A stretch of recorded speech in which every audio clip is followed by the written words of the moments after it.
Bihar state को लेकर के एक छोटा सा अपडेट का आप लोग जानना चाहते हो कि रिवाइज्ड आंसर की इसकी कब तक आ जाएगी। पहला क्वेश्चन नंबर 1 आपका ये है और दूसरा क्वेश्चन आपका ये है कि क्या मार्क्स बढ़ेंगे और अगर मार्क्स बढ़ेंगे तो किन के मार्क्स बढ़ेंगे। फॉर एग्जांपल जैसे नंबर 1 जिन लोगों ने आपत्ति दर्ज कराई है ना, जिन लोगों ने आपत्ति दर्ज कराई कि भैया हमारी ये क्वेश्चंस गलत हैं, उन्होंने उसके बदले 50 रुपये पर क्वेश्चन के हिसाब से उन्होंने पे किया और उन्होंने 5-10 क्वेश्चंस पर आपत्ति जताई। फिर उन्होंने उसके सोर्स बताए कि एनसीईआरटी में ये दे रखा है, एससीईआरटी में ये दे रखा है। तो उन्होंने जब आपत्ति दर्ज की, जाहिर सी बात है आपत्ति दर्ज की, तो उसके लिए उन्होंने रुपया दिया और उन्होंने उसको लेकर के कंप्लेंट किया। तो अब ऐसे में प्रश्न ये आता है कि क्या मार्क्स फिर वो इक्वली मार्क्स सबके बढ़ेंगे। Number 1 question. अब देखिए पहली बात समझिए, बिहार स्टेट का जो एग्जाम है वो बिहार स्टेट का एग्जाम सब्जेक्ट वाइज है, आपको पता है क्या भैया, सब्जेक्ट वाइज है। तो मान लेते हैं कि अगर मेरा एसएसटी का पेपर रहा होगा या आप में से जो एसएसटी के विद्यार्थी रहे होंगे तो उनको केवल एसएसटी से मतलब है ना, उनको ये मतलब नहीं है ना कि भैया कि कॉमर्स वाले बैकग्राउंड से क्या है, कि मैथ में क्या है, कि फिजिक्स में क्या है, कि केमिस्ट्री में क्या है। जाहिर सी बात है उनको एसएसटी से मतलब है। तो यानी पहली बात तो ये समझिए कि जिन भी विद्यार्थियों ने आपत्ति दर्ज की है, जिन्होंने आपत्ति दर्ज की है और अगर वो क्वेश्चन सही माना जाता है, यानी उन्होंने जो सोर्स दिया है अगर वो सोर्स सही माना जाता है तो केवल उन्हीं विद्यार्थियों के मार्क्स बढ़ेंगे, केवल उन्हीं विद्यार्थियों के मार्क्स बढ़ेंगे जिन्होंने आपत्ति दर्ज की थी। अब ये नहीं हो सकता ना कि जिन्होंने आपत्ति दर्ज की थी उनका अगर विकल्प सही है तो ओवरऑल भैया सभी के मार्क्स बढ़ा दिए जाएं। भाई जो एक्टिव होकर के कहेगा तो उसी के तो मार्क्स बढ़ेंगे। या फिर एक दूसरा ऑप्शन और है कि मान लेते हैं कि अगर किन्हीं किन्हीं विद्यार्थियों ने, भाई अलग अलग हो सकता है ना, जैसे किसी ने एसएसटी में 5 क्वेश्चन पे आपत्ति दर्ज की, किसी ने 10 क्वेश्चन पे आपत्ति दर्ज की, किसी ने 2 क्वेश्चन पे आपत्ति दर्ज की, तो अब इसमें वेरिएशन है।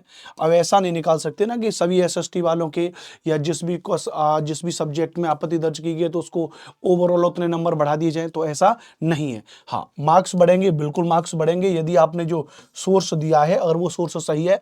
तो जिन भी विद्यार्थियों ने आपत्ति दर्ज की है और जिस जिस सब्जेक्ट वाइज जिस सब्जेक्ट में उन्होंने आपत्ति दर्ज कराई है उस सब्जेक्ट में उनके नंबर बढ़ेंगे। अब दूसरी बात ये, रिवाइज्ड आंसर की कब तक आ जाएगी, ध्यान रखना भैया। तो आज जिस दिन मैं वीडियो बना रहा हूं, आज 8 दिसंबर है हमारा, क्या है, तो आज हमारा 8 दिसंबर है जिस दिन मैं वीडियो बना रहा हूं, ध्यान रखना। आपने एक न्यूज की कटिंग पहले कुछ दिन पहले देखी होगी जिसमें बताया गया था कि एसटीटी और सक्षमता परीक्षा का रिजल्ट जो अगले महीने पे आएगा। इसमें कहा था भैया कि बिहार माध्यमिक शिक्षक पात्रता परीक्षा एसटीटी का परिणाम दिसंबर के दूसरे सप्ताह तक तो आ जाएगा। और बाकी ये चीजें और इन्होंने दे रखी थी सक्षमता परीक्षा के बारे में, तो हमें काम भर की चीज से मतलब है, तो इन्होंने कहा कि दूसरे सप्ताह तक आ जाएगा। तो यानी रिजल्ट की जो बात इन्होंने कही भैया कि रिजल्ट जो दूसरे सप्ताह तक, यानी हम एक डेट मान के चल रहे थे कि 15 दिसंबर तक इनका फाइनल एक रिजल्ट आ जाएगा। तो आप इसके हिसाब से मान लीजिए कि अगर रिजल्ट 15 दिसंबर तक फाइनल आएगा तो आप ये बात को बिल्कुल नोट कर लीजिए भैया कि अगर रिवाइज्ड आंसर की के बारे में बात करेंगे तो ये समय जो है रिवाइज्ड आंसर की का भी चल रहा है।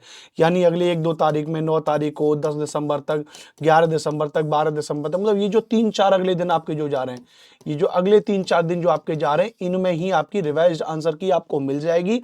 और अगर थोड़ा बहुत अगर रिवाइज्ड आंसर की आने में 2-4 दिन की अगर डिले और हुआ तो फिर रिजल्ट आपका जो है वो 15 दिसंबर से खिसक के फिर 20-25 दिसंबर के आसपास तक फिर आपका रिजल्ट भी पहुंच सकता है अगर रिवाइज्ड आंसर की आने में दिक्कत होती है। तो कुल मिला के रिवाइज्ड आंसर की आपकी अगले 2-4 दिन में रिवाइज्ड आंसर की आ जानी चाहिए। रिजल्ट उन्होंने दूसरे सप्ताह अर्थात 15 दिसंबर की कहा है, तो इसी के आसपास 2-4 दिन का ही फिर आप मान के चलिए कि आपका रिजल्ट भी आ जाएगा। तो अच्छे से तैयारी करते रहिए। जिन भी विद्यार्थियों ने बिहार स्टेट का पेपर पास हो गया है उनके लिए मेरी तरफ से कांग्रेचुलेसन, मेरी तरफ से बधाई। विशेष तौर से हमारे वो प्यारे विद्यार्थी जिन्होंने एसएसटी की तैयारी हमसे की थी उनके लिए बेस्ट विशेष शुभकामनाएं। आगे के लिए बिहार स्टेट का फेज 2 के लिए भी हम लोग आगे बात करेंगे और जो अगला बिहार स्टेट का जो फेज 2 आएगा, फेज 2 यानी 2026 वाला, उसके लिए भी हम लोग यूट्यूब पर क्लासेस शुरू करेंगे। तब आप हमारे इस चैनल रैंकर्स टीचिंग एग्जाम को सब्सक्राइब कर लीजिएगा, बने रहिएगा इस पर। अगली बिहार स्टेट की क्लासेस भी हम अपने इस चैनल पे बहुत जल्दी शुरू करेंगे और मेजरली अलग अलग सब्जेक्ट्स की, जैसे साइंस है एसएसटी में पढ़ाऊंगा, इस बार हम कॉमर्स वगैरह पर भी बात करेंगे, है ना, गणित वगैरह की बात करेंगे। अलग अलग सब्जेक्ट्स की क्लासेस भी हम अपने इस चैनल पे शुरू करेंगे। मेरा नाम अनुपम भारद्वाज है। मुझसे यदि आपको जुड़ना है तो एसएसटी बाई अनुपम सर के नाम से मेरा टेलीग्राम चैनल है, टेलीग्राम ग्रुप है, वहां ज्वाइन कर लीजिए। आप मुझे सोशल मीडिया पर यूट्यूब पर एसएसटी बाई अनुपम सर के नाम से सर्च कर सकते हैं, फॉलो कर सकते हैं। जय हिंद, वंदे मातरम।